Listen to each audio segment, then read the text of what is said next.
Okay, so you want to own an airlines. Here is the fantasy. You buy some planes. You paint your name on the side. Passengers show up, pay for tickets, and fly wherever they need to go. Multiply the ticket price by the number of seats. Multiply that by the number of flights, and the number gets enormous almost instantly. A single Boeing narrowbody can carry around 180 passengers. Fill it twice a day, every day for a year, and you are looking at revenue that sounds like it belongs to a small country's treasury. Airlines look like the perfect business. People need to move. There is no substitute for flight once you are crossing an ocean. And unlike almost any other industry, customers pay you before you deliver anything. The ticket is purchased weeks, sometimes months in advance. You get the cash. The flight happens later. That is the dream. The problem is what happens between the dream and the reality. There's a version of this fantasy that gets even more seductive once you start imagining the customer relationship itself. Unlike a restaurant or a retailer, an airline's customer pays in full, often weeks or months before receiving anything. There is no layaway plan, no partial deposit negotiation. The passenger simply hands over the entire ticket price today, for a service to be delivered on some future date. In finance, getting paid before you deliver the product is close to the best possible position a business can be in, because that cash sits in your account, earning you optionality long before you've spent a cent actually flying anyone anywhere. It's the kind of cash flow advantage that makes insurance companies and subscription businesses valuable. On paper, an airline looks like it should have that same advantage, multiplied across hundreds of thousands of passengers a day. Here is the uncomfortable fact that should stop you before you sign anything. In 2024, the global airline industry pulled in almost $1 trillion in revenue. Nearly $1 trillion moving through ticket counters, gate agents, and booking engines. And after all of it, after fuel and wages and leases and landing fees, the entire industry kept about $30 billion. A margin of roughly 3%. Grocery stores run margins like that. Airlines carry more debt, more regulation, and more catastrophic downside than almost any grocery store on Earth, and they are compensated with grocery store margins. So here is the question we are going to spend the next 40 minutes answering. If the money moving through this business is nearly $1 trillion, where does almost all of it go? Who actually keeps what's left? And why does an industry this enormous behave financially like it is constantly one bad year away from disaster? Let's start with what you are actually buying, because it is not what it looks like from the outside. An airline is not a fleet of airplanes. A fleet of airplanes is what a leasing company owns. An airline is closer to a bank that happens to move people through the sky. Think about it the way a bank actually works.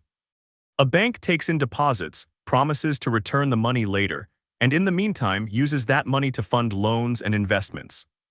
An airline takes in ticket revenue, promises to deliver a flight later, and in the meantime uses that cash to fund operations, fuel purchases, and debt payments on planes it usually doesn't even own outright. The passenger is, in a very real sense, an unsecured lender to the airline for the length of time between booking and boarding. When an airline collapses suddenly, as you'll see happen twice in this story, that is exactly what happens to the people who bought tickets. Their money was already spent on someone else's flight 3 weeks earlier. So a cleaner way to describe an airline is this. It is a business that sells promises of future capacity, financed by debt on machines it usually leases, and it survives or dies based on how full those machines stay and how much fuel costs on any given day. That single sentence contains almost the entire industry. Now, before any of that revenue shows up, there is the matter of getting into the business in the first place, and this is where the fantasy starts to wobble. A new narrow-body jet, the kind you'd use for short and medium routes, lists at somewhere between $90 million and roughly $136 million depending on the model. Airlines rarely pay list price. Large orders typically come with discounts of 30 to 50% or more.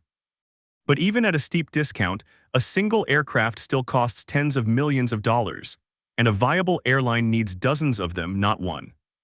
This is why, by the end of 2023, roughly 58% of the world's commercial aircraft were leased rather than owned outright, up from about 10% in the 1970s. Leasing sounds like it solves the capital problem. It doesn't. It converts a massive upfront purchase into a massive recurring bill. A new narrow-body jet can lease for something in the neighborhood of $400,000 a month, for years, whether or not the plane is flying full. Then there's everything around the aircraft. Landing slots at major airports, which in supply-constrained cities can be worth tens of millions of dollars each, because there are only so many takeoff and landing windows in a day. Maintenance facilities. Pilot and crew training, which takes months before a single new hire can legally sit in a cockpit. Insurance. Air operator certificates from national aviation regulators, a process that can take a year or more of paperwork, inspections, and demonstration flights before a new carrier is allowed to sell a single ticket. And all of that spending happens before the airline earns a dollar of revenue. Interest on aircraft debt starts accruing the moment the plane is delivered, not the moment it starts flying profitably. And none of that accounts for the people. A single new pilot hire can take the better part of a year to become fully certified on a specific aircraft type, moving through simulator training, check rides, and supervised flights before they're allowed to fly a paying passenger without an instructor watching over their shoulder. Multiply that training pipeline across hundreds of pilots and thousands of flight attendants, mechanics, and dispatchers, and a new airline can spend tens of millions of dollars building a workforce before it has flown a single revenue flight. Insurance alone, covering hull damage, liability, and war risk on aircraft flying into unpredictable airspace, is a recurring cost measured in the tens of millions of dollars a year even for a modest-sized fleet, and it has to be in place before the first ticket is ever sold, not after. This is precisely the trap that caught one of the most famous corporate meltdowns in modern history, and it happened at an airport, not an airline, which tells you how deep this cost structure runs across the entire industry. Berlin's Brandenburg Airport was originally expected to cost around €2 billion and open in 2011. Fire safety systems failed inspection. Smoke extraction systems didn't work. Wiring had to be redone. The opening date slipped again and again for nearly a decade, while interest payments, staffing costs, and maintenance on an empty terminal kept accumulating in the background. By the time it finally opened in 2020, the price tag had climbed towards €6 billion, nearly triple the original estimate. The terminal itself hadn't tripled in size. The delay had tripled the cost. That is what happens to capital-intensive transportation infrastructure when the schedule slips. The building doesn't get more expensive. The waiting does. Airlines face a lighter version of the same trap every single day. A grounded aircraft, whether from a mechanical fault, a regulatory grounding, or a late delivery from Boeing or Airbus, still accrues lease payments, still needs a parking gate, and still represents debt that has to be serviced whether or not it's earning a dollar. Every day a plane isn't flying is a day of pure cost with no offsetting revenue. That single fact is the seed of almost every airline collapse you're about to hear about. So now you've entered the business. The planes are flying. Where does the first layer of money come from? The obvious answer is the ticket. A passenger pays $200 for a seat. Multiply that by 180 seats, multiply that by 2 flights a day, multiply that by 365 days, and the number becomes enormous almost immediately. This is the number people imagine when they picture an airline getting rich. But ticket revenue has a structural problem hiding inside it. The airline doesn't get to keep all of it, and it can't be expanded on demand. There are only so many seats on the plane. Sell every single one at a healthy fare, and you have reached your ceiling for that flight. There is no way to sell 181 tickets on a 180-seat aircraft. Compare that to a retailer who can simply order more inventory when demand rises. An airline's inventory is fixed the moment the aircraft is built. And unlike almost every other consumer product, average global airfares have actually been falling. Adjusted for inflation, the average one-way global airfare dropped from around $294 in 2016 to roughly $166 in 2025. Passengers have been trained by relentless price competition to expect the base fare to be cheap. So the obvious revenue engine, the ticket itself, has been getting thinner for a decade even as costs have not. Which brings us to the second engine, the one that quietly rebuilt the entire industry's profitability. It's not tickets. It's everything airlines sell around the ticket. Airlines call it ancillary revenue, and it is not a rounding error. In 2016, airlines worldwide earned roughly $67 billion from sources other than the base fare. In 2025, that number is projected to reach around $157 billion. Checked bag fees, seat selection, priority boardings, onboard food and drink, travel insurance commissions, and quietly becoming the single largest piece of the pie for major American carriers, the sale of frequent flyer miles to banks that issue co-branded credit cards. At full-service network carriers like Delta, American, and United, loyalty program revenue alone represents 40 to 50% of total ancillary income, because banks pay airlines enormous sums for the right to reward their credit card customers with miles. Here is where the layer-by-layer reveal really matters. At a traditional full-service airline, this extra revenue is a helpful supplement, worth maybe 12 to 18% of total revenue. At an ultra-low-cost carrier, it is the entire business model wearing a disguise. At the low-cost end of the spectrum, ancillary revenue can represent 50 to 60% or more of total income. Ryanair, Europe's largest budget airline, reported that 32% of its revenue in one recent quarter, roughly 1.4 billion euros, came from things that were not the ticket itself: baggage fees, priority boarding, and onboard sales. The base fare exists mainly to get the customer into the sales funnel. Everything after that is where the real margin lives, because a bag fee has almost no marginal cost attached to it. The airline is essentially charging for a service it barely has to produce. But even that is not the most interesting money in this business. Here is the part almost no passenger ever thinks about. When an airline sells you a mile, or when it sells a bank the right to reward you with a mile, it is participating in something closer to a financial instrument than a travel product.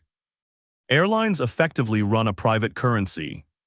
They mint miles, sell them in bulk to banks, and redeem them later for seats that would otherwise have flown empty. Because a mile redeemed on an empty seat costs the airline almost nothing in true marginal terms, fuel and food for one extra body, but the mile was sold to the bank for real cash today, airlines have built an entire shadow financial business, selling a currency they control completely that a bank happily buys because it drives customer spending on that bank's credit card. For years, industry analysts have pointed out that some airline loyalty programs, if spun off and valued as standalone businesses, could be worth more than the airline's core flying operation. The plane is the delivery vehicle. The currency is the product. Now look at how this shapes the physical experience of flying, because none of it is accidental. Basic economy fares exist specifically to make the base price look shockingly low, while quietly stripping out a checked bag, seat selection, and the ability to change your flight. Every one of those stripped-out items becomes a separate purchase decision at checkout. Seat maps are designed so that the free middle seat option is visually unattractive compared to the paid aisle or window seat sitting right next to it.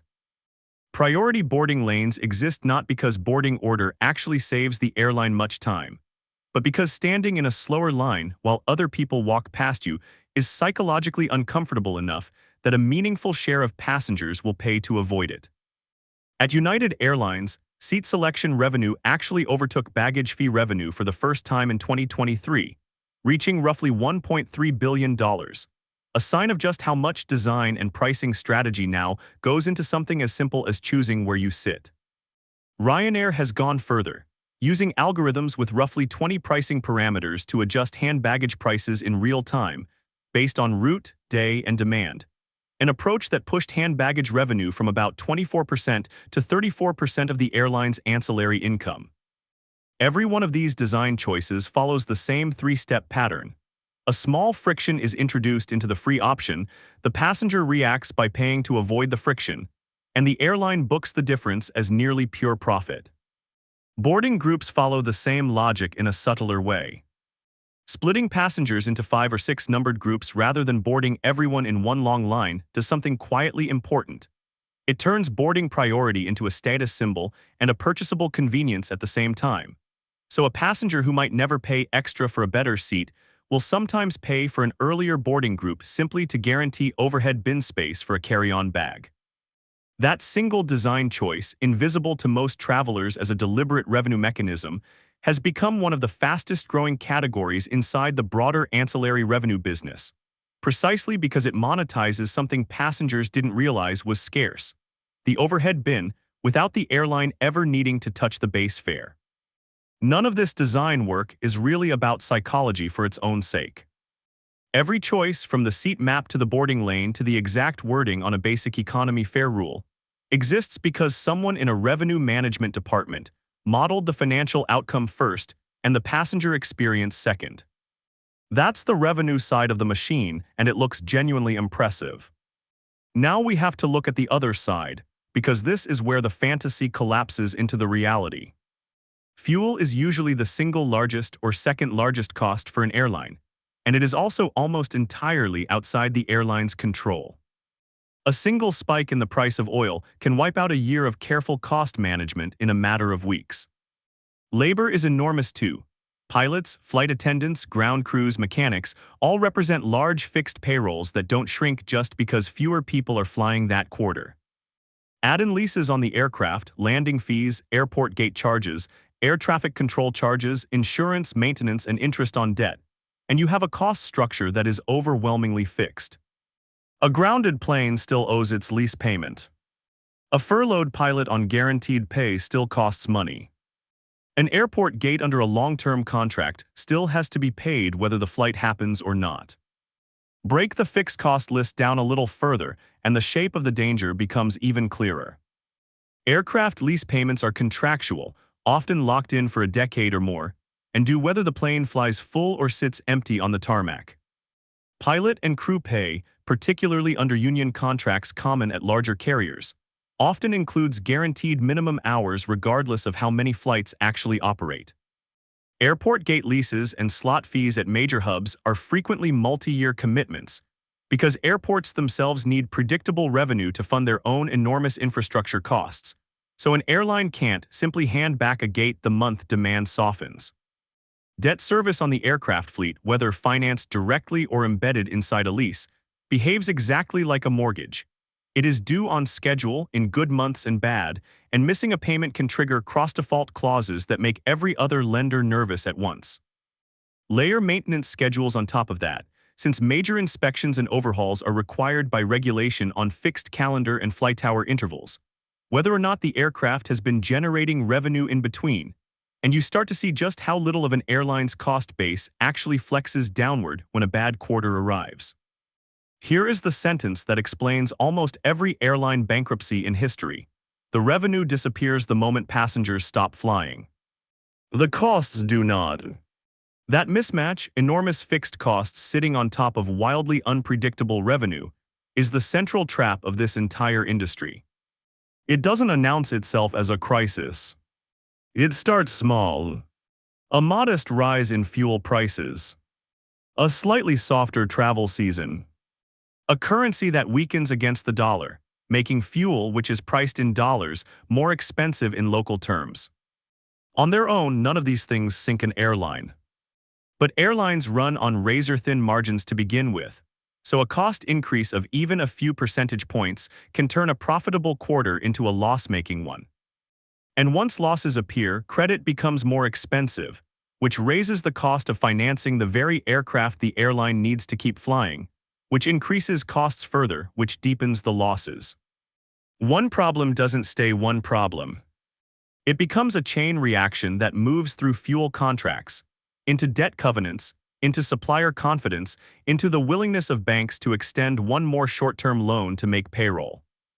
There is no better case study for exactly how this trap works than an airline that, for a few years in the 2010s, looked like one of the most exciting startups in aviation.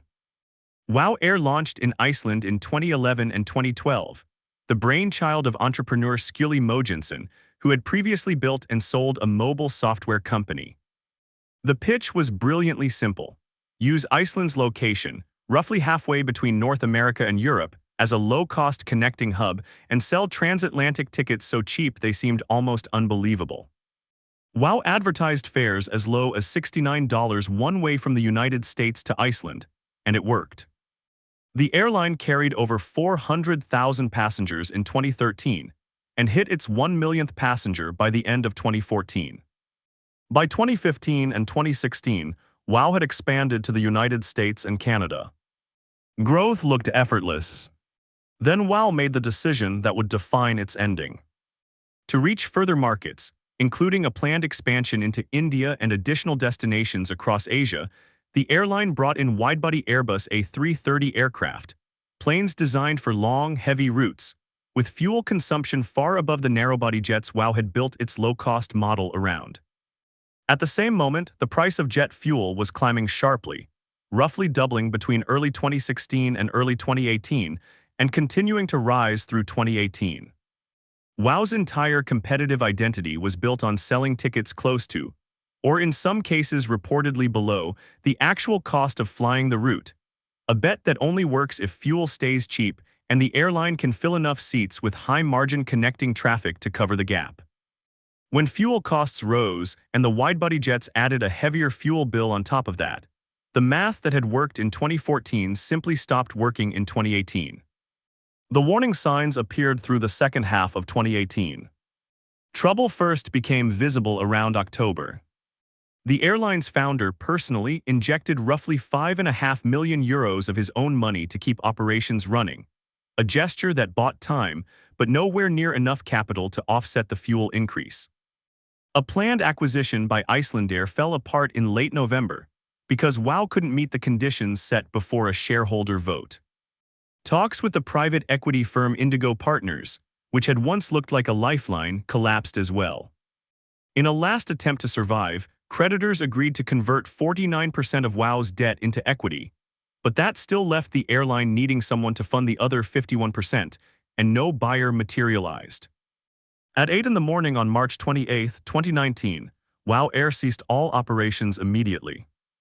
Remarkably, the airline had reportedly still been selling tickets on its website hours before the shutdown, leaving thousands of passengers stranded with tickets that were, by the time they tried to use them, worthless. Roughly 1,100 employees lost their jobs that morning. Because tourism represented something like 8% of Iceland's entire economy, and WOW Air itself was estimated to have carried roughly 30% of the country's foreign visitors, the collapse wasn't just a corporate failure. Iceland's central bank had projected GDP growth of 1.8% for 2019 before the collapse. Afterward, the forecast shifted toward contraction. The country's currency weakened by several percent in the aftermath. One airline's cost structure broke, and the vibration reached an entire national economy. Why did this particular failure spread so far so fast? Because WOW Air had almost no fixed cost cushion to absorb the shock. Ultra-low-cost carriers deliberately run thin on cash reserves, because holding large capital buffers is itself expensive and works against the entire low-fare business model. When fuel costs rose, WOW had no hedge in place to soften the blow, and when it tried to expand into widebody long-haul flying to chase new revenue, it added exactly the kind of heavy, inflexible fixed cost, enormous aircraft with enormous fuel bills, that a company with thin margins can least afford to carry. The airline's own founder later said in an interview that the decision to add those widebody jets, taken while the balance sheet was already carrying heavy debt, turned out to be the move that sealed the airline's fate. WOW Air is a story about a company that grew too fast into the wrong kind of aircraft at exactly the wrong moment in the fuel cycle. But it is not the only version of this trap, and to understand how deep the structural risk really runs, it helps to look at a very different airline, on a very different scale, that fell apart for reasons that layered on top of each other for 2 full decades. Pan American World Airways was, for much of the 20th century, the most recognizable airline on the planet. It pioneered transoceanic passenger flight, helped push Boeing to build the 747 in the first place. And for decades, the Pan Am Globe logo was one of the most recognized trademarks in the world. And yet in December of 1991, after 64 years of operation, Pan Am ceased flying entirely. The first crack appeared in the 1970s.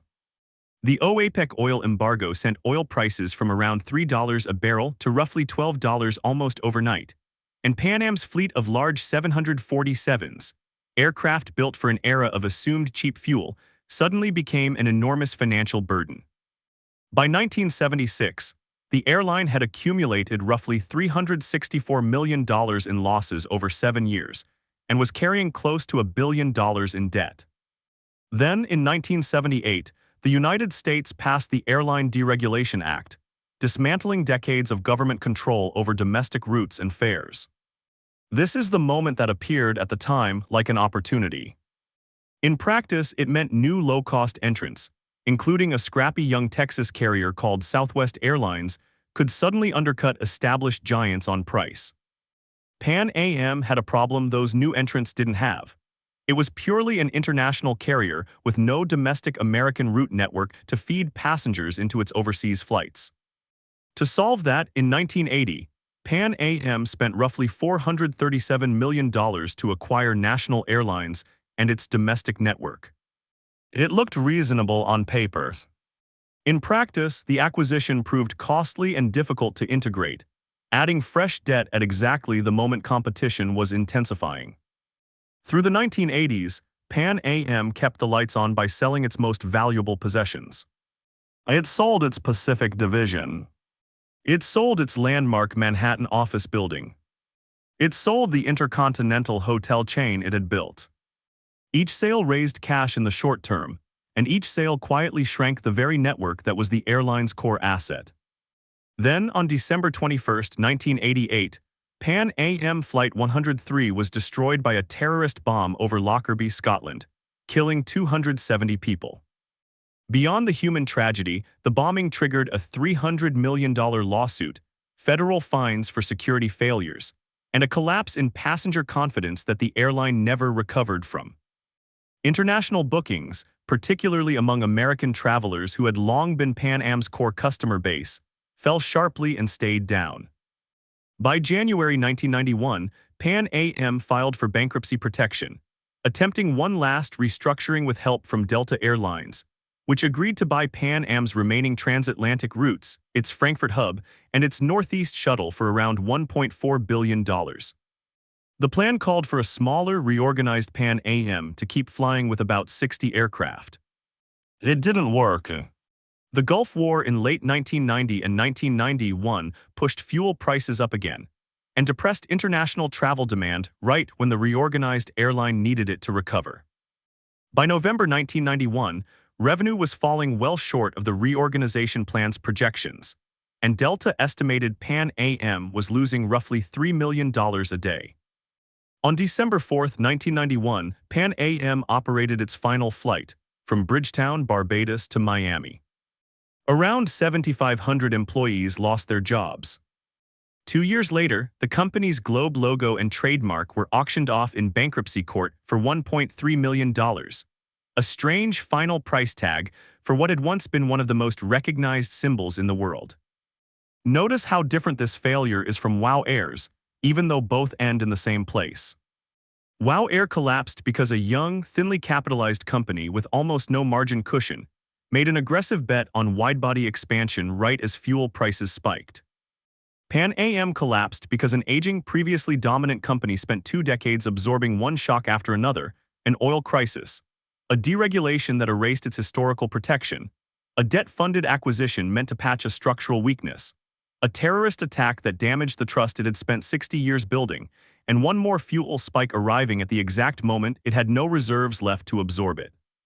WOW Air's trap was overexpansion into fixed costs it couldn't support. Pan Am's trap was structural erosion, an asset base that kept shrinking through asset sales even as competitive pressure kept rising, until there was nothing left to sell and nothing left to compete with. 2 airlines, 2 very different timelines, and the same underlying lesson. Fixed costs plus a demand or cost shock with no cushion to absorb it is close to a mathematical certainty of collapse. So if the trap is this dangerous and this well documented, how does anyone succeed at running an airline for decades at a time? The answer is not luck. It is systems built specifically to survive the shock that killed WOW Air and Pan Am: volatile fuel prices. Southwest Airlines built, starting in the late 1990s, one of the most successful fuel hedging programs in corporate history. Run by a small internal team working with major banks, Southwest locked in future fuel prices years in advance, essentially buying insurance against exactly the kind of price spike that destroyed WOW Air. Between 1998 and 2008, that hedging program is estimated to have saved Southwest roughly $3.5 billion compared to what it would have paid at the industry's average fuel price, a sum that represented around 83% of the airline's total profit over that entire decade. When fuel prices spiked again during the 2008 financial crisis, Southwest hedges saved it an additional $1.3 billion in a single year. When fuel spiked again in 2022, following Russia's invasion of Ukraine, the hedging program cut Southwest's fuel costs by roughly 70 cents a gallon, worth about $1.2 billion that year alone. The mathematics behind this are worth spelling out plainly, because they explain why scale changes everything in this industry. If an airline burns through 1 billion gallons of fuel a year, and it can lock in a price even 10 or 20 cents per gallon below what a competitor without hedging pays, that gap alone is worth $100 to $200 million annually, money that flows straight to the bottom line in an industry where the entire global profit margin is around 3%. A small airline burning through a few million gallons a year doesn't have the scale, the credit rating, or the trading relationships with major banks to negotiate hedges on the same terms. Fuel hedging, in other words, is a strategy that only becomes powerful once an airline is large enough to matter to a Wall Street trading desk. This is worth pausing on, because it is the clearest illustration in this entire industry of how the same business can be a disaster at small scale and a fortress at large scale. A small regional airline with a handful of aircraft has almost no negotiating leverage with aircraft lessors, no ability to hedge fuel meaningfully, no bargaining power over airport gate fees, and no diversified route network to fall back on if one region's demand softens. A mega-scale carrier, flying hundreds of aircraft across dozens of countries, can hedge fuel like Southwest did, spread fixed costs across a vastly larger passenger base, negotiate better lease rates because lessors want the business, and absorb a weak quarter in one region with a strong quarter somewhere else. It's worth noting that even Southwest eventually stepped back from large-scale hedging in the years after 2013, alongside American, United, and Delta, because locking in prices also means losing money when fuel prices fall, as Southwest experienced in late 2008 when it took a $117 million loss on hedges signed at higher prices right before oil crashed. Hedging isn't magic. It's insurance, and insurance has a cost even when it isn't paying out. But the fact that only the largest carriers can even access this kind of protection on favorable terms is itself the story of how scale compounds advantage in this business. Scale also changes something less obvious but arguably just as important: bargaining power over the two companies that build almost every commercial aircraft on Earth. There are, for practical purposes, only two viable suppliers of large commercial jets in the world, Boeing and Airbus, which means every airline is negotiating with one of two counterparties, and the biggest airlines negotiate very differently than the smallest ones. A megascale carrier ordering hundreds of aircraft at once can secure discounts of 30 to 50% or more off list price, along with better maintenance terms, more favorable delivery scheduling, and priority when production slows down. Exactly the kind of production slowdown that hit Boeing's 737 program after 2019 and again after 2024. A small airline ordering a handful of jets has none of that leverage. It pays closer to list price, waits longer for delivery slots, and has far less influence if the manufacturer needs to prioritize which customers get their aircraft first when the production line falls behind. In an industry where a single aircraft can cost tens of millions of dollars, a 10 or 20% difference in purchase price, multiplied across a fleet of 200 jets instead of 20, is the difference between a viable capital structure and a fragile one. Scale changes the revenue side just as much as it changes the cost side. Remember the loyalty mile business, the private currency airlines sell to banks. That business only becomes enormous once an airline has tens of millions of frequent flyers and a credit card partner eager to reach all of them. The 5 largest American airlines combined generated roughly $28 billion in loyalty program revenue in 2024 alone, an average of over $35 per passenger, purely from selling miles and related partnerships. A small regional carrier with a few 100,000 passengers simply cannot build a loyalty program interesting enough for a major bank to want to co-brand a credit card around it. Scale doesn't just make an airline more efficient. It unlocks entirely new categories of revenue that are structurally unavailable to anyone flying below a certain size. So now look at where this industry is heading, because the same forces, fuel exposure, fixed costs, and scale, are shaping the future too.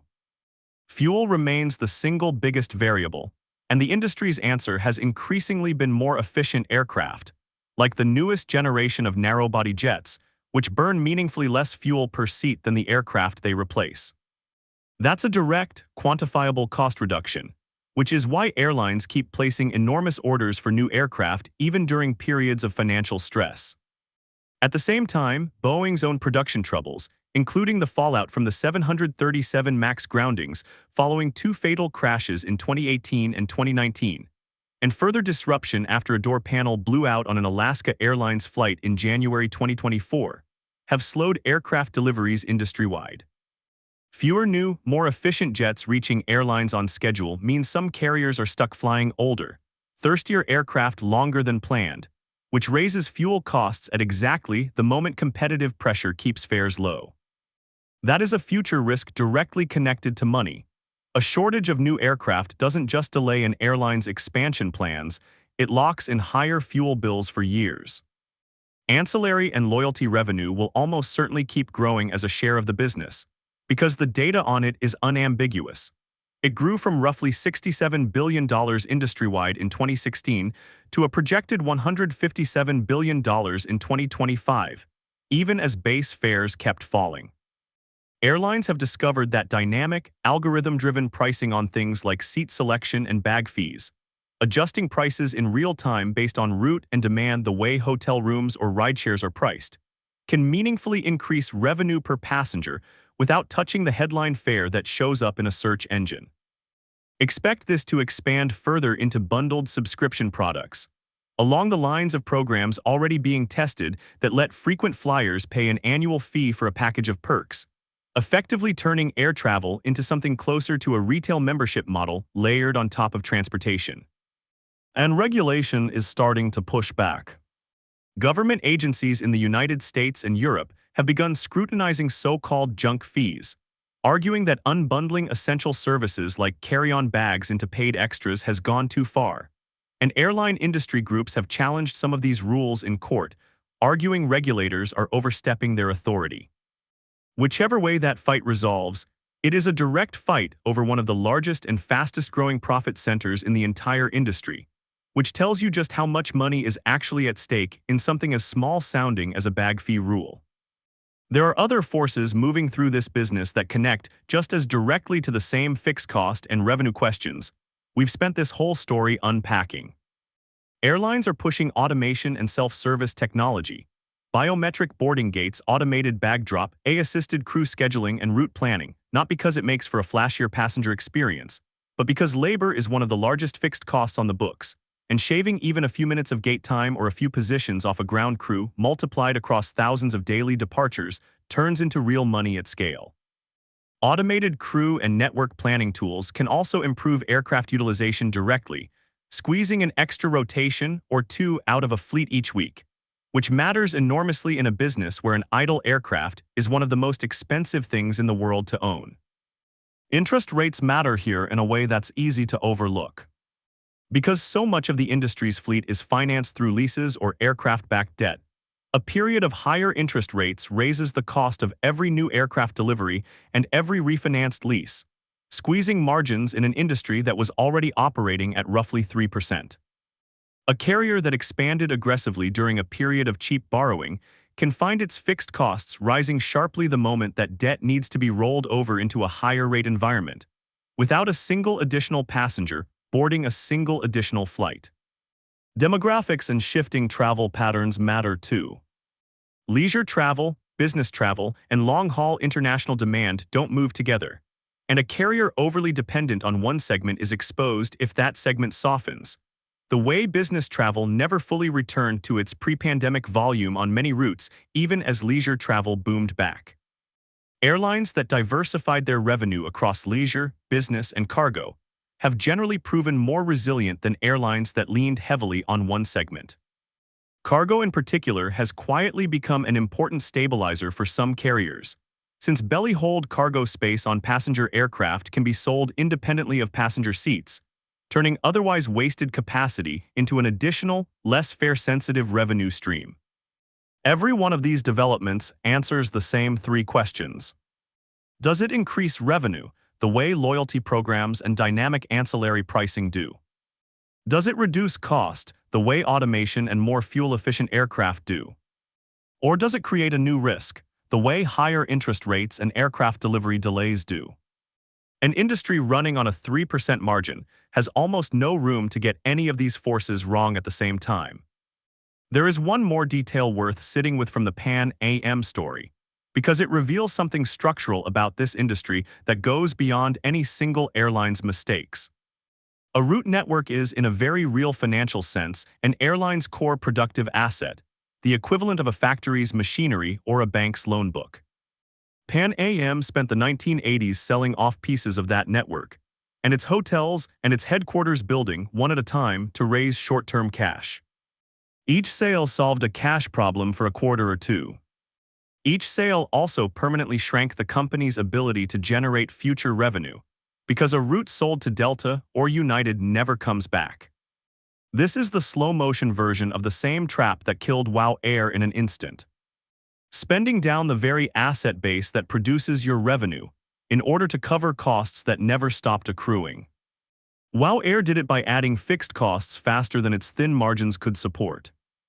Pan Am did it by removing revenue-generating assets faster than its remaining cost base could be trimmed to match. Different direction, same collision. So does owning an airline actually make financial sense? It helps to hold all of this in one frame before answering the question directly. Entry into this business costs tens of millions of dollars per aircraft before a single ticket is sold. The obvious revenue source, the ticket, has a hard ceiling and has been getting cheaper for a decade. The real profit increasingly lives in ancillary fees and a loyalty mile currency sold to banks rather than passengers. The cost base beneath all of it is stubbornly fixed, while the revenue on top of it is exposed to fuel prices, currencies, and demand shocks that no single airline controls. And the entire industry survives on a margin so thin that a national grocery chain would consider it disappointing. At small scale, the honest answer is, rarely and only briefly. A small or newly launched carrier faces the industry's worst combination: high fixed costs relative to its size, no meaningful fuel hedging power, no loyalty program large enough to interest a bank, and a wafer-thin cash cushion against the first real shock that comes along. Whether that shock is a fuel spike, a recession, or simply overreaching into the wrong aircraft at the wrong time, the exact mistake that ended WOW Air after just 8 years. At healthy, established mid-scale, the picture is more survivable but still fragile. This is where most of the world's flag carriers and regional leaders sit. Profitable in good years, often unprofitable in bad ones, dependent on careful cost discipline and enough route diversification that a weak market in one region doesn't sink the entire company. It is a business that can generate a reasonable return, but one bad decade of external shocks, exactly the sequence that hit Pan Am, an oil crisis, a change in the competitive rules, a costly acquisition, and one deep external blow the company had no reserves left to absorb, can undo decades of accumulated strength. At true megascale, the economics finally start to look like what people imagine when they picture airline ownership. Massive passenger volume supports fuel hedging on favorable terms. Massive loyalty programs generate billions in essentially pure margin revenue from banks rather than passengers. Massive fleets give an airline real negotiating leverage over aircraft lessors and manufacturers. And massive route networks mean weakness in one region gets absorbed by strength somewhere else. This is why, in an industry running a 3% average net margin, the largest carriers can still post billions in annual profit while smaller rivals in the same market post losses in the same year. Flying the same routes, carrying the same fuel costs, and selling tickets at similar prices. So if you do decide to own an airline, understand what you are actually buying. You are not buying airplanes. Airplanes are leased, financed, and depreciating the moment they're delivered. You are buying aircraft utilization, the discipline of keeping enormously expensive fixed assets flying full, on schedule, for as many hours a day as physically possible, because an aircraft sitting on the ground is pure cost with no revenue attached. You are not buying tickets. Tickets are a shrinking, commoditized entry point into a much larger financial relationship. You are buying a private currency, a loyalty ecosystem that banks will pay you billions of dollars to access, because your passengers are, to a credit card company, more valuable as future spenders than they are to you as one-time flyers. And you are not buying a transportation company. You are buying a fuel price bet, wrapped in a fixed cost structure, insured or left uninsured depending on how much scale you can bring to the negotiating table. Every airline that has ever collapsed, whether in 8 years or in 64, collapsed because that bet went against it at a moment when there was no cushion left to absorb the loss. The romance of flight has always belonged to the passenger, staring out the window at 35,000 feet. The economics belong to something much colder, a machine built to survive the one thing it can never control, the price of the fuel that keeps it in the air.